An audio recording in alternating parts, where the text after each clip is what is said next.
Muy buenos días, Fischel Slagen, Jorge Fontevecchia lo saluda. Primero, ¿Slagen o Slayen? ¿Cómo lo tenemos que pronunciar? Hola Jorge, muy buenos días para ustedes, muchas gracias por comunicarse. Slagen está perfecto, Bueno. Sí, como si fuera una S, es SZ porque es de origen polaco, pero bueno, en castellano se pronuncia como si fuera una S, en polaco sería como si fuera una SH, como Schlagen, pero en castellano con Slagen es suficiente.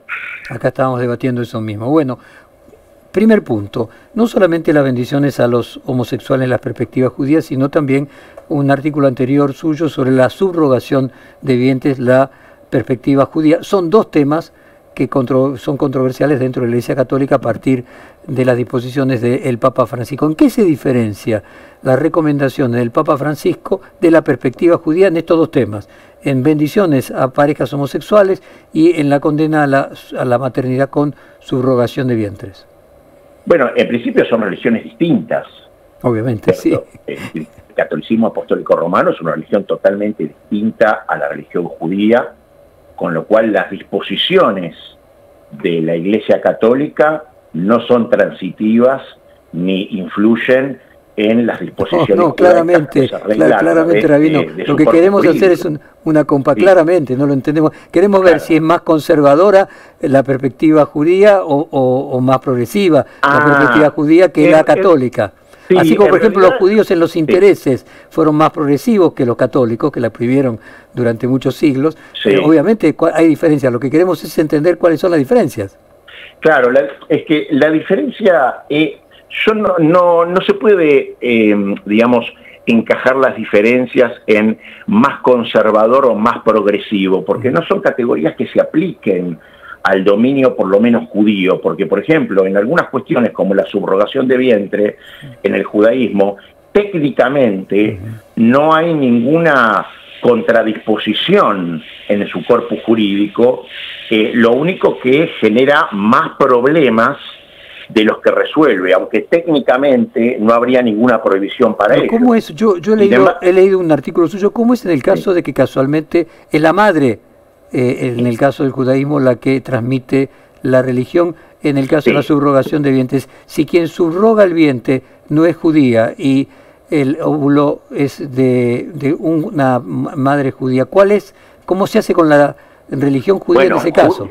Bueno, justamente el judaísmo en principio es una cultura legal, es decir, es una forma de vida de acuerdo a una estructura jurídica dada por los preceptos que están en la Torá, que luego se reglamentan en el Talmud y siguen reglamentándose hasta el día de hoy a través de las subsiguientes responsas en función de las nuevas tecnologías, las nuevas situaciones, hasta ahora no contempladas.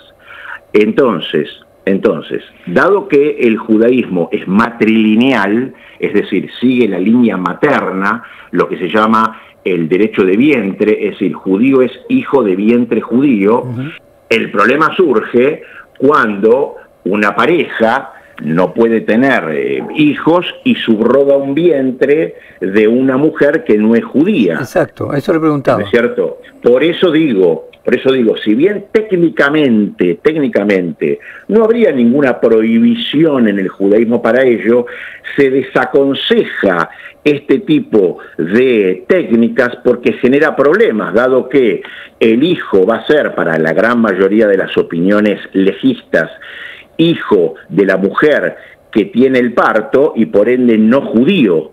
Entonces habría que hacerle la conversión, ¿no es cierto? Y muchos otros problemas también que se suceden por este tipo de técnicas, aunque técnicamente no contradice ninguna ley en particular, pero no es la forma con la cual el judaísmo concibe la construcción familiar. Pero en el artículo que yo escribí, lo que concluyo a través de las citas de las leyes y de los más importantes juristas, es que justamente, si bien desde el corpus jurídico judío no está prohibido la subrogación de vientre, no es recomendado, salvo en situaciones consideradas de gran necesidad y bajo una exhaustiva regulación, se implementa, ¿no es cierto? Ahora, en ese sentido, uno podría decir, bueno, es más progresista, entre comillas, que la Iglesia Católica. No necesariamente, porque en otras cuestiones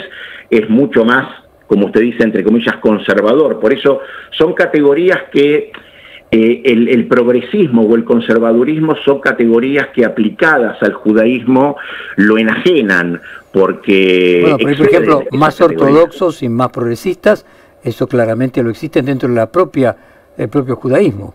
Claro, pero eso es otra categoría, porque la ortodoxia, como bien dice la palabra, es quienes tienen... Es más conservadora, para ponerlo en términos concretos. Quienes tienen como dice, ortodoxa, la doxa correcta, es decir, son los que resguardan y siguen su forma de vida de acuerdo a la ley y la metodología jurídica. Después están otros movimientos liberales que no respetan eso, ¿no? Y se guían más por otras variables, y que de alguna forma también adulteran lo que es la raíz del judaísmo, que desde hace 3.500 años se define como una forma de vida de acuerdo a los preceptos.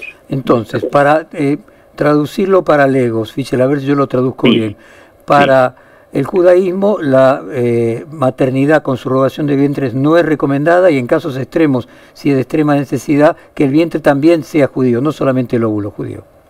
No, o si el vientre es de una mujer no judía, se le tendrá que hacer la conversión al judaísmo al niño, porque en caso de que el vientre sea judío, está el otro problema, que es el de cometer luego situaciones de bastardía porque se casan entre medio hermanos. ¿Se entiende?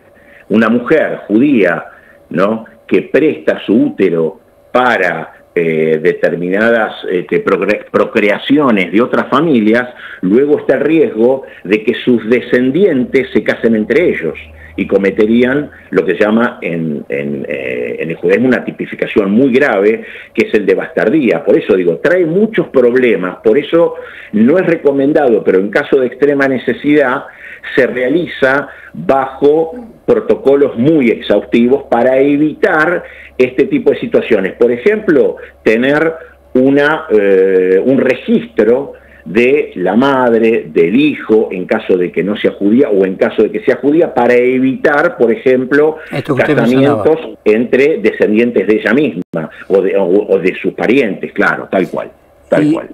Cuénteme ahora sobre la perspectiva judía de las bendiciones a las parejas homosexuales. Bien. En el judaísmo, el tema de las bendiciones son temas preceptuales, es decir, hay leyes que regulan cuándo se debe bendecir, sobre qué se debe bendecir, con qué fórmula se debe de bendecir, cuándo está establecido no bendecir y cuándo no está establecido bendecir. ¿Por qué?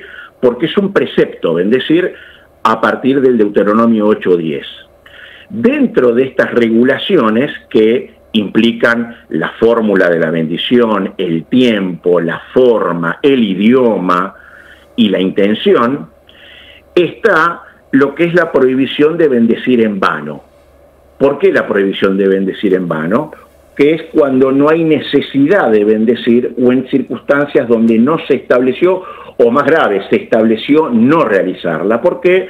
Porque la bendición implica la pronunciación del nombre de Dios y está prohibido pronunciar el nombre de Dios en vano, tal como preceptúa el Éxodo 27. Entonces, bendecir sobre cuestiones que el judaísmo dijo que está prohibido, por ejemplo, la relación explícita homosexual, ya del Levítico 18:22 y el Levítico 20:13, y así reglamentado a través de todo el corpus jurídico judío, es bendecir sobre algo que Dios mismo prohibió, es decir, es no solamente utilizar su nombre en vano, sino utilizar su nombre para alabar algo que él mismo prohibió. Por eso está prohibido. Ahora, esto no quiere decir que al homosexual se lo discrimina o que al homosexual está fuera del... No. Lo que se dice es simplemente es algo que no corresponde porque se transgrede la pronunciación del nombre de Dios en vano. En ninguna sinagoga usted va a ver que a las personas le preguntan si alguien es homosexual o no para saber dejarlo entrar o no. No, en absoluto, en absoluto. Simplemente hay que entender que la religión no es un Estado de Derecho, que la religión, y en este caso el judaísmo, se guía por preceptos, y que es una religión demandante. La persona se tiene que acomodar al precepto y no el precepto a la persona, porque es una religión teocéntrica.